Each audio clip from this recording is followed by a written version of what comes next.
Hey y'all, what's up? This Cliff. Hey, so let me tell y'all some little funny stories here. When I was at Decatur, I got a job at a place in Florence called C.R. Gibson, and it was an hour one way to get there in the mornings and an hour back in the evening. So we had to ride the bus. It was regular school bus, but full of like 50 something grown inmates. And we riding the bus for like a week or so, and everything's cool. You ain't supposed to stop at no stores or nothing like that. You're supposed to go to work. You're supposed to get back on the bus and come home, So, you're riding the bus with these same people and you're getting to know them and stuff. And they're pretty good dudes, you get to be friends with them and stuff. And I remember one day we left out of work on a Friday, and somebody started hollering, "Hey, bus driver, pull into the store, man."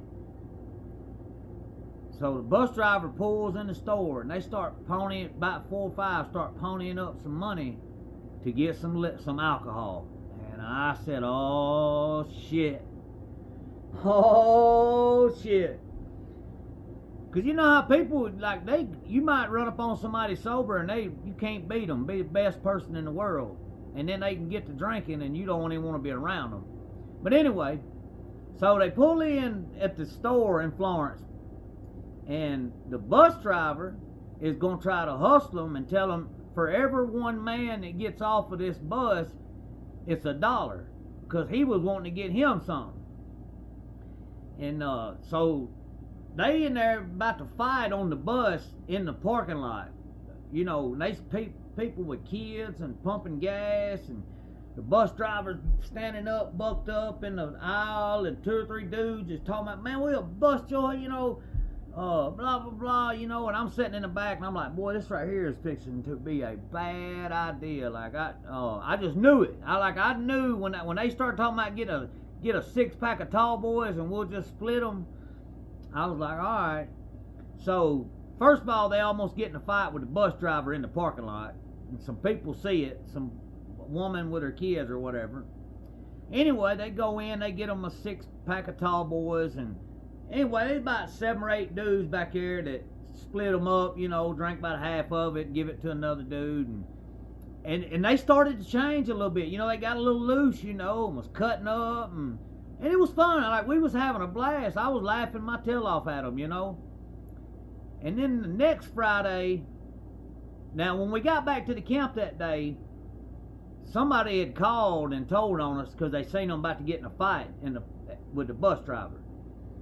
So when we got back to the camp, they got us all off the bus. They told the bus driver, "No more store, and all this. People seen y'all, and they don't feel safe." And so the next Friday, they leave work. "Hey, bus driver, we need you to stop at the store." He was like, "All right, y'all know the deal." And they're like, "All right, that's cool." So I hear them. They're like, "Hey, look, get a 6-pack of tall boys, and then just get a pint of Aristocrat." And when they said that, I said, "Oh shit, this ain't gonna be good." Man, look here. They get back on the bus with a 6-pack of tall boys again. They got a pint of Aristocrat. They got some Newports. They throw me a cigarette. I'm back here puffing on a filter cigarette. Man, I shit you not. We leave out. We went through like Cortland and Leeton and all that down Highway 20. So before we get out of Florence there, Cox Creek Parkway or Wilson Park, whatever it was, before we got from there down to Muscle Shoals where you turn on Highway 20 coming back to Decatur, that Aristocrat was gone. Like 3 or 4 dudes each took a slug, and then they drank them tall boys. And man, look here, they completely changed. They went from being like really good dudes that I enjoyed being around, but man, when they got that alcohol in them, I was just like, man, I'm gonna move up to the front, because they was getting rowdy, Man, next thing you know, we coming down Highway 20, and look up, and two people, they up in the middle of the aisle, squared up, fixing fight. Shit you not, we riding down the road, the bus is damn shaking like this, where everybody, like two people's trying to fight, 10 people's trying to get out of the way, and like I said, the bus is just shaking side to side. And I was sitting on the back, and I'll never forget, I looked out, and right beside us was a car. It was a daddy, a mother, and two little girls sitting in the back, and they was all looking at us like, and man, they were squared up, you know, and going down Highway 20, and I'm just like, man, you got to be kidding me. So anyway, they get done with that, and we get back to the camp, and they was so since we had stopped at the store, a bunch of people got some stuff. So when we get back to the camp, there's always two shifts at a prison, and shift of officers. And one shift's usually like assholes, and then another shift's usually cool as hell. Like, I don't know why it's that way, but it is. It's just how it is. So we get back to the camp, and it's the cool shift Friday, and I can't remember the dude's name. His daddy or uncle was a judge in Huntsville, and he was a police at Decatur, or CO, whatever. But he was cool. He knew the drill. He knew people was bringing stuff in, and like there was this one crew, the asshole crew, and like you could come in from work, and they will make you strip down and stuff, turn around and all that stuff, you know, and. But the other crew, they'd just be like, hey man, drop your pants, you know, and you could just like, you know, drop your pants and then pull them back up, and they didn't make you turn around or nothing like that. So the funniest thing I seen one day is, I'm standing in line, and I'm not even expecting nothing. I don't even know, I'm just waiting my turn to get served or whatever, drop my pants, let them look, see I ain't got nothing, and go on. So dude in front of me gets up, and his turn, they like, all right, drop your pants. So dude drops his pants and shit, underwear, and on the on his right butt cheek, he got like 2 packs of cigarettes. I don't even know what else he had, but he had that stuff taped to his butt cheek, and he stood up and he dropped his pants down. And I'm sitting there looking right at that thing, on all that tape on his, and I'm like, oh man, if they tell him to turn around, it's over. And they was like, all right, you good? And he pulls them up and goes on. I was like, damn, man. But he did. He went, because we knew it was the cool crew, or he knew, you know, like I say, he knew that they wasn't fixing to do like the other one and tell him to turn around. And man, that just blowed my mind. It's a wonder my eyes didn't give it away. You know what I mean? Because like I didn't, like I said, I don't even know what, I was just in line. And you know, when somebody does that and you see something on their ass, you're like, what is that? You know, and I was trying to figure, and I was like, oh, that's cigarettes and stuff. And but yeah, he got it right on in, man. And Decatur was alright. You know, I told y'all I had my little baby at work release, and so the weekend I was going home. Like, I knew I was going home on Monday. That's when they let you out, and they drawed blood on me on Saturday night. Saturday night they called me down to the nursing station, and when they draw blood when you make parole and they call you down and draw blood, you going home like then on that next Monday, or the closest Monday coming up. Usually they'll do it on the Friday or Saturday before you leave. And but they called me down to draw my blood. I knew I was going home. Went back, and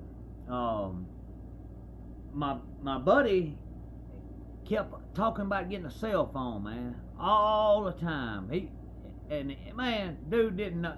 He's talking about, I asked him one day, I said, why you want a cell phone, man? I said, well, like, what you gonna do with a cell phone? He's like, oh man, I got these hoes out here on the street, you know, and he didn't have no hoes.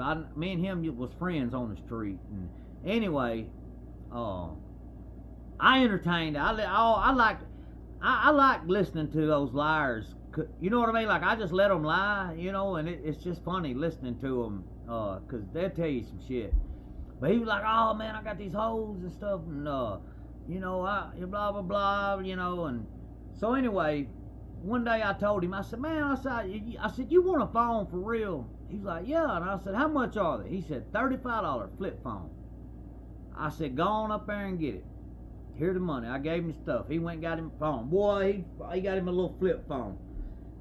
He was telling me, oh man, I talked to so and so today. I ain't gonna say her name, but she's fine, boy.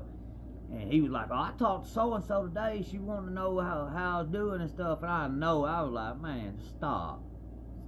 But anyway, I let him tell his old stuff. And then, anyway, like I said, I made parole. They drawed my blood that Saturday night. Well, on that Sunday night, that was my last night. Like, I knew the next morning my daddy I done called him up. Hey, be here at 9 o'clock, dog. They letting me loose. So, anyway, me and old dude sitting on my rack, just BSing. Me and Debo, matter of fact, Big Debo. That was my partner, man. And, so here comes old boy, and he pops up on my rack, and he flips his phone out. I said, hey man, I said, look, take that phone on somewhere. Like, I done made parole. I go home tomorrow. Like, I ain't finna get messed up. Go on with that. He was like, man, you done made parole, man. They can't do nothing to you. Like, what? And I said, man, take the damn phone and get on somewhere with it.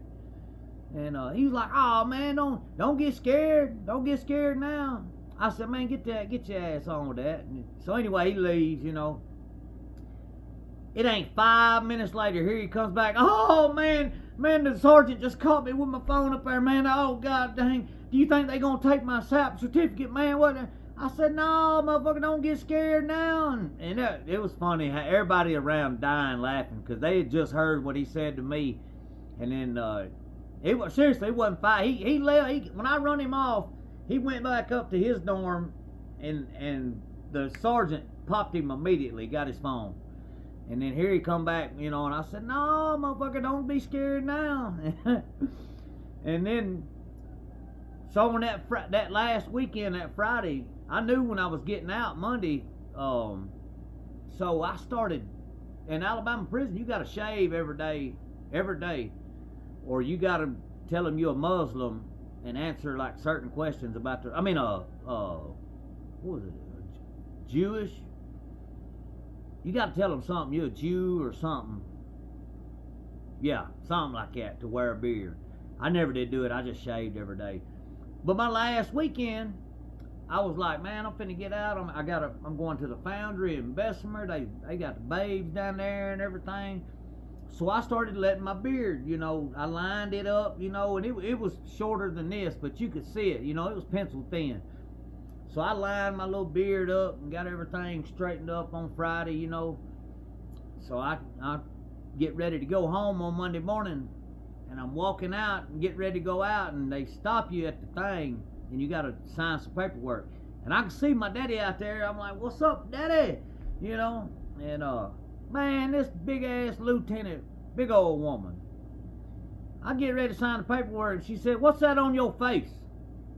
I was like, just some stubble. She said, go on back to the dorm and shave. Man, I just in the dorm telling everybody, all right, man, hey, I'll holler at y'all, man. I love y'all boys. Y'all keep your head up, you know. Here I come back. They like, man, what the hell? And I was like, man, I gotta shave, man. She made me go back and shave. My daddy out in the parking lot. I finally got to the truck. My daddy said, man, what the hell took you so long? I said, hell, I had to go back in there and shave. And he said, golly, boy. And then I'll never forget, we left Decatur, and my daddy said, where do you want to go eat, man? You know, I could have went anywhere we wanted. Steakhouse, seafood, whatever. I said, man, I want to go to that Crystal on Bob Wallace Avenue.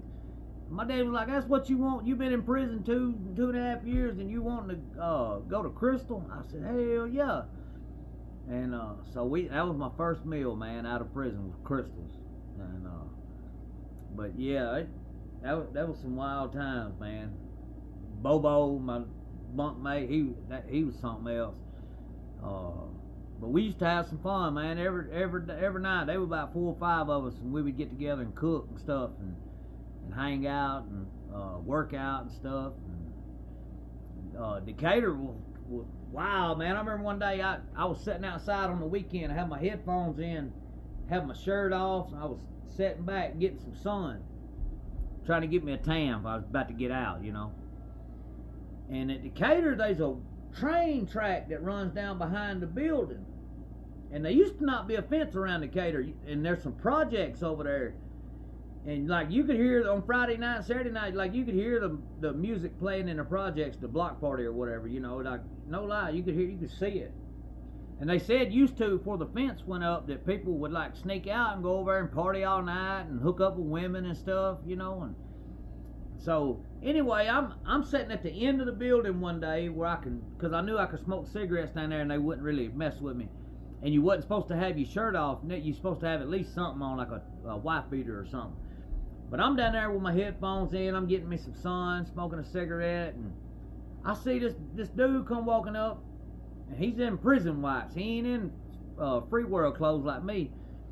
So he comes walking up, and that train track's back behind us now, and there's a fence with a big old hole in it.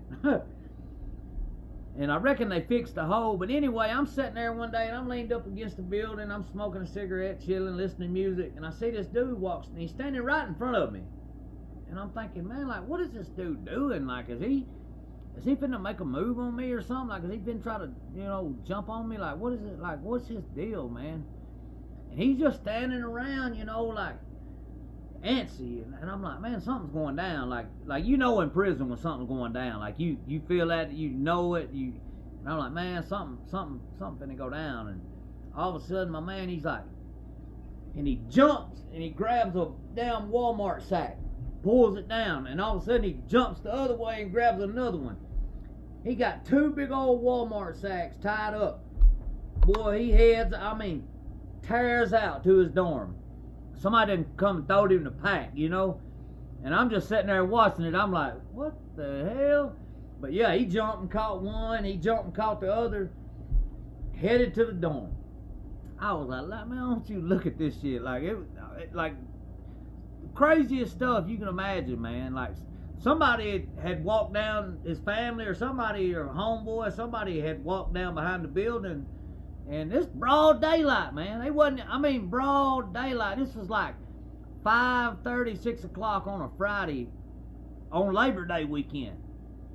So the sun, you know what I mean? Like, it was broad daylight. And anyway, he got away with it. Nobody caught him or nothing. I was like, damn. Because when I seen him sitting there, like I said, you know, when you got headphones on, you can't hear nothing. But you know, and I was thinking, and I was like, man, something's going on. Is he finna do something to me, or what? Like, I just didn't. I never even thought about somebody coming and throwing the pack to him. And but yeah, that was wild, man. But anyway, I'm fixing to tell y'all. Dang, I lost track. Yeah. Talking about the dudes fighting and stuff on the bus. There was this one dude that rode the bus, man. And if y'all ever just been around somebody that, no matter, they're just so funny, man. Like, everything they say is just, like, there was this one dude named Big Chris. He was from Mobile, man. And this dude, I'm talking about, he was so funny, man. So funny. And we was talking one day, and we was talking about how much time he had or whatever.